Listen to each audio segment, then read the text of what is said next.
Patroli Blue Light dipimpin Direktur Samapta Polda Maluku Kombes Pol Agus Pujianto. Patroli dilaksanakan bertujuan untuk mengantisipasi dan mencegah terjadinya gangguan Kamtibmas atau tindak kejahatan di ibu kota Provinsi Maluku. Menggunakan sejumlah kendaraan bermotor, personil Samapta Polda Maluku melaksanakan patroli di sejumlah daerah rawan di Ambon, menyasar kawasan Aster, Batu Merah, Belakang Soya, Taman Patimura, Jalan Ayepati, Tugu Trikora, Batu Gantong, Belakang Amplas, Pelabuhan Slamet Riyadi, Pasar Mardika, Ongkoliong, hingga kembali ke markas Dit Samapta di Tantui. Saat patroli digelar, tim menerima laporan terjadinya bentrok antar warga di kawasan air besar. Kedua kelompok massa yang bertikai berhasil dilerai. Petugas mencari tahu sebab terjadinya bentrok dan mengamankan kedua pihak. Kemudian melakukan pendekatan secara humanis, membangun komunikasi dan berdialog dengan kelompok masyarakat.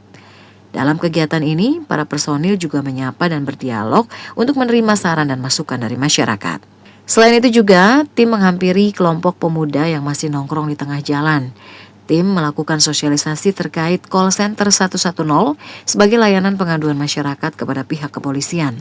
Patroli di tempat pemukiman warga, tempat keramaian, hiburan, serta memonitor kegiatan masyarakat.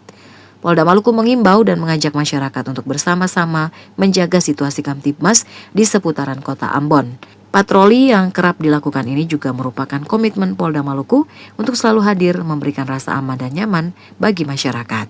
Christine Sipahelut, Jurnal Halo melaporkan.